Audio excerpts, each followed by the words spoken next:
JD Vance still in damage control over his childless cat lady's comments, believe it or not.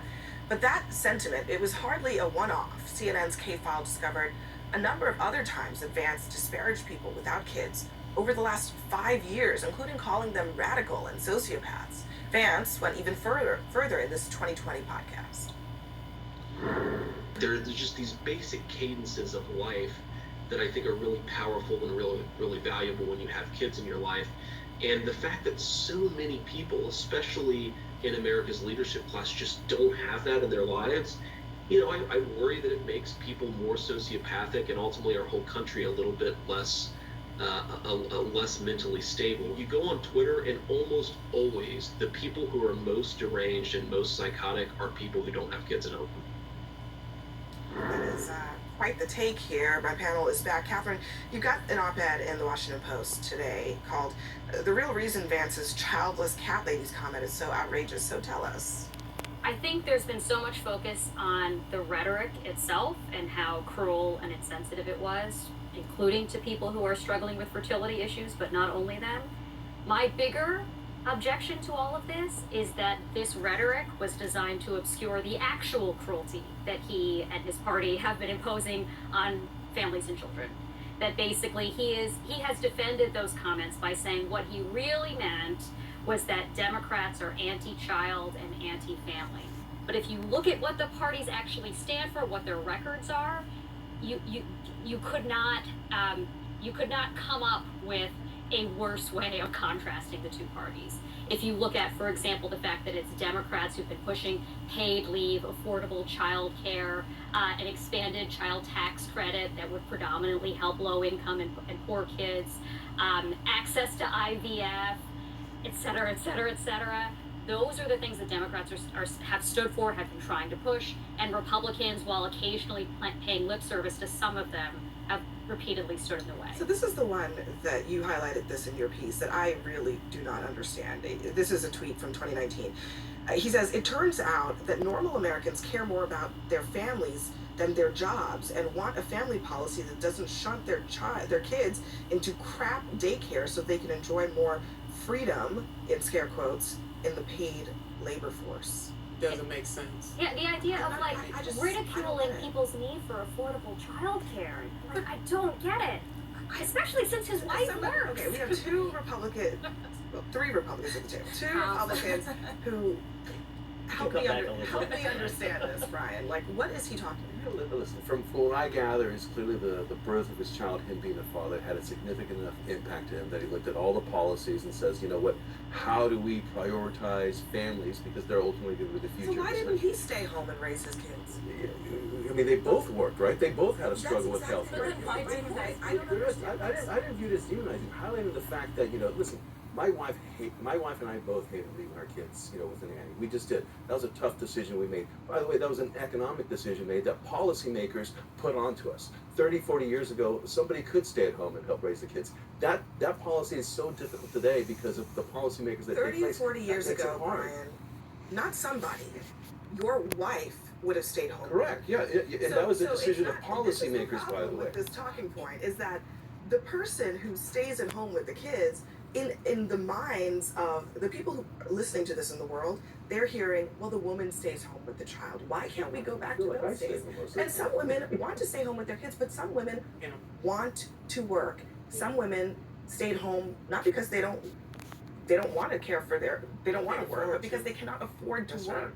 I mean, as the Ohioan at the table, Senator Vance, I wish 1 out of every 2 children in Cleveland live in poverty.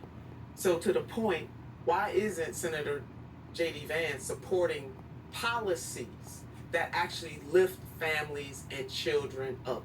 His weird obsession with people who don't have children, meanwhile, when he has the power to change the lives of children through pushing policies that would do so, he is absolutely nowhere to be found. He is a hypocrite, and I think there is something wrong with worrying about who has children and who does not. Well, the thing with JD Vance is he started that clip saying kind of generic conservative beliefs. We've always believed that the family is the cornerstone of society, something we should protect, something that's a value add. But then he takes the pendulum really far and is like, and to not have them, you might have sociopathic tendencies. This adds to my belief that there was absolutely no vetting of JD Vance before he was vice president.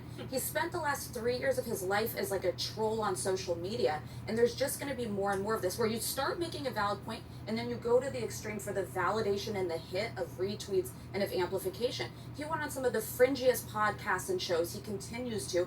And I think that he's not much older than I am. I think this is someone who may not even have a huge core identity. He has flipped so much on positions that he has, and he seems to play to the audiences he's in front of.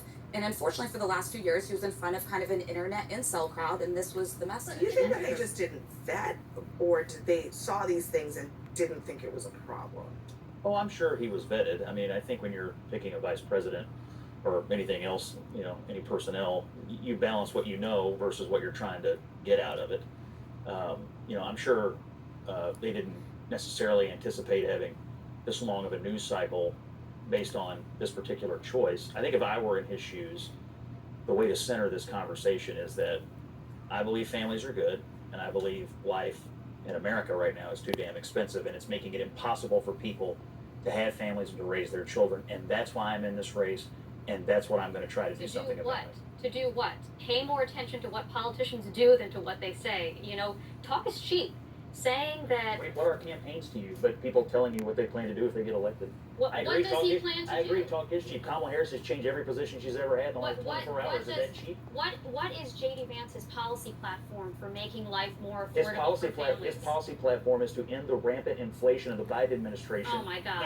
And to restore power to the American working class to make better living. By having a global tariff that's going to raise prices. Biden's for tariffs? Biden's for tariffs? Not a global tariff of 10% and 100% on Chinese goods, not politicizing the Federal Reserve so that they no longer have any control over inflation, not devaluing the dollar. Do they have control over inflation right now? There's actually been Why do you think inflation has come down? Do you think Americans believe that the federal government has a handle on any of this right now?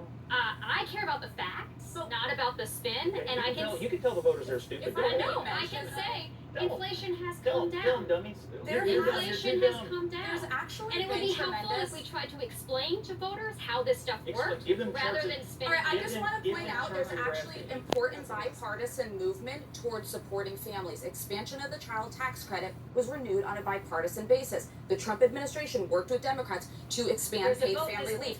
That is an important thing, so let's stick to facts. There is a vote this week, and I will be interested to see what Vance does. Since you brought it up, Catherine's great piece also flagged this for me, which I had missed. This is J.D. Vance talking about the child tax credit and Kamala Harris's record on that.